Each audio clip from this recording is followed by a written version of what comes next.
that got us to a point where so PayHip initially handled the delivery of the materials, which was like a Google Doc that included instructions for how to set up the product sense and analytical thinking projects. And by the way, I'm happy to kind of like show you quickly kind of like some of this stuff if you're interested in it. Yeah, I think that'd be interesting. I think, I mean, we've added some context, right? But like for someone who was listening, be like, wait, like this guy is just literally just selling me like a Google Doc that I need to copy and paste into my project. Like, and that's actually going to allow me to have better conversations with AI. Like that's a crazy concept almost, right? It's like you're selling basically like context and expertise into your brain that's captured in a Google Doc. And not only that, but you also like, so you're basically like selling like different levels of expertise or buckets. One is like your expertise of how meta style interviews work. Then your ability to like kind of assess, not only just like all the context of how they work, but also like the ability to assess good and bad answers, right? On like those evals. But then you're also like selling the expertise of taking this knowledge, this context, and being able to structure it in a way that is helpful to then have the AI play a key role in helping you practice, which is also like a non-trivial skill set, right? And that's kind of abstract, but I kind of feel like the more we talk about it, like it kind of feels inevitable that people who are like world-class experts in something do more of it, but I think they probably don't know how to do it, which I think is like a really cool skill set that you figured out pretty early on in the game. Yeah, well, thank you. I think that I was like so deep already in like this becoming a priority for me, like this course and this content. And so like when I stumbled upon the technology, it's kind of, I immediately asked myself how it applies. And for reasons that are honestly hard for me to articulate, this is just where my head went, right?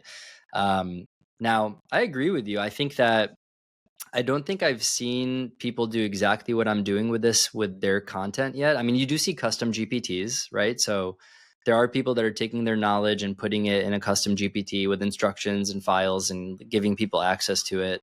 My Copilot now does include like an unlisted custom GPT that people can access as well if they want that. I just think it's inferior to what they would get in like the let's call it the platinum version of of how to use my Copilot, which is I think it's still today in written form at least. It's still Claude, especially Claude Sonnet 4.5 is I think the best one I've seen yet. I didn't really see any improvement honestly with Sonnet 4 relative to 3.7. I thought 3.7 actually handled potentially even better than 4. But 4.5 has all of the adherence that 3.7 had with all of like the content quality stuff that I didn't even see in 4. And I still, but if someone wants to practice with voice mode, ChatGPT is still like ChatGPT voice mode is still the best way to handle it. But yeah, to maybe like bring this to life a little bit, I think. Yeah, let's do that. An example. So this is kind of like, let me pull it up. Do you see my Copilot page? Yeah.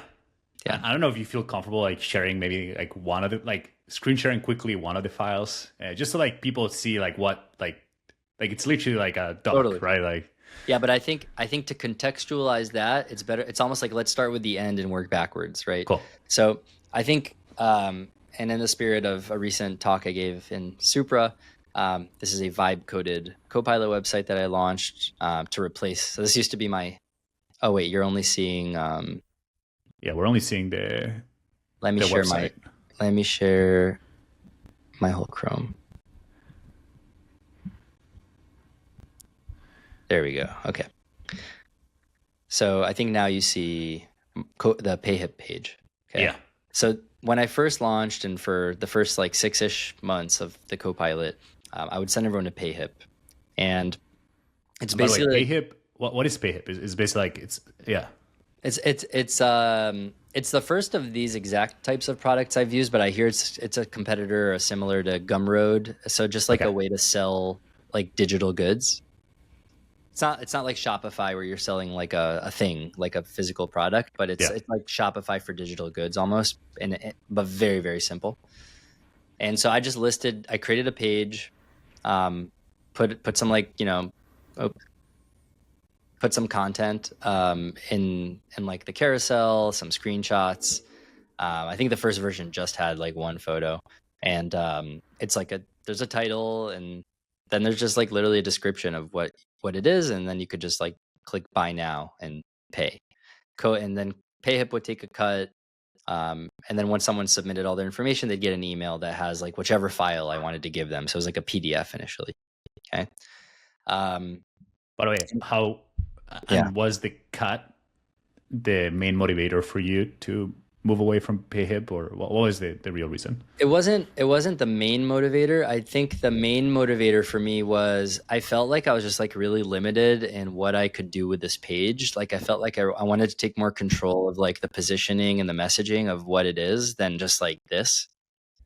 And then the second piece was I was starting to look into like, hey, like if this theoretically, I don't have a lot of marginal costs. Like if I could potentially run ads maybe one day to this page, I would want to make sure I can have proper attribution and like, have all the algorithms optimized for the right events. And then I started looking into like PayHip's kind of like analytics integrations, and I just wasn't very satisfied with how they worked. So I just, for all the reasons, I want to vibe code my own anything. Like I was like, I should just build this. Like this Yeah. doesn't feel like it's that complicated.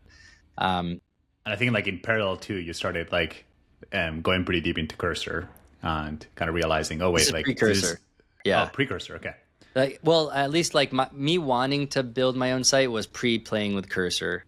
But okay, then when I started playing with Cursor, that was again, like when you stumble in a new technology and there's an existing problem you're trying to solve, it's kind of like light bulb moment. yeah, And what I ended up with is this site. So it's like I put it under so it's benerez.com/copilot.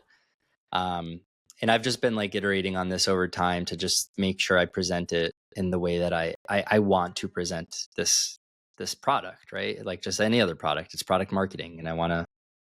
yeah. Why would I not do my best job, right? Like presenting this thing that I am putting my name behind.